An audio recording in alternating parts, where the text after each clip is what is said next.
Mr. Speaker, I ask unanimous consent that all members have 5 legislative days to revise and extend their remarks and include extraneous material on the measure under consideration. Without objection. Thank you, Mr. Speaker. Mr. Speaker, I rise today in support of H.R. 9494, the Continuing Appropriations and Other Matters Act of 2025. Today's bill arises at a particularly challenging time for our country. For 4 years, President Biden and Vice President Harris's self-inflicted border crisis has caused chaos in communities across our country. Our national debt has risen to over $35 trillion, threatening the future financial stability of our country. Across the world, America's adversaries continue to march forward, threatening our friends and Democratic partners. And now we're facing a looming deadline to fund the government and keep it serving the American people. Given the state of the world and our approaching election, this is no time to shut the government down.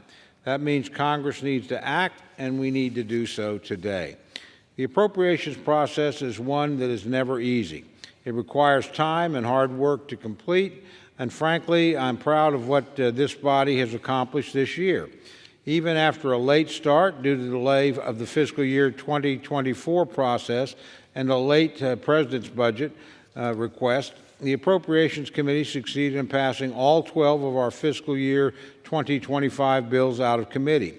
The House also passed 5 of those bills across the floor, representing nearly 71% of overall discretionary spending. But unfortunately, time is drawing short, and our colleagues in the Senate, who've yet to pass a single fiscal year 2025 bill across the floor, have not kept pace with the House. It's clear that we're unable to complete the full appropriations process by September 30th. That means that a continuing resolution is needed. The bill before us extends government funding through March 28, 2025, ensuring that the government remains open and providing critical services to our constituents. This extension will not only give us the time we need to complete our appropriations process for 2025, but also will allow the American people to have a say in the appropriations process. The bill includes certain key extensions, including essential programs like flood insurance, WIC, and TANF. It also provides needed funding for disaster relief, helping communities across the country that have faced natural disasters this year or that will face them in the coming months. Lastly, Mr. Speaker, in just 2 short months, Americans will go to the polls to elect a new President of the United States. This is a critical time for American democracy, and it's more important than ever that our elections are secure. That's why H.R. 9494 includes the text of the Safeguard American Voter Eligibility, or SAVE Act, which will ensure that only American citizens may vote in federal elections. This common-sense legislation is necessary to protect the sanctity and security of our elections, making sure that it's American citizens alone who will choose the future direction of our country. This is as the Founding Fathers intended and as it should be.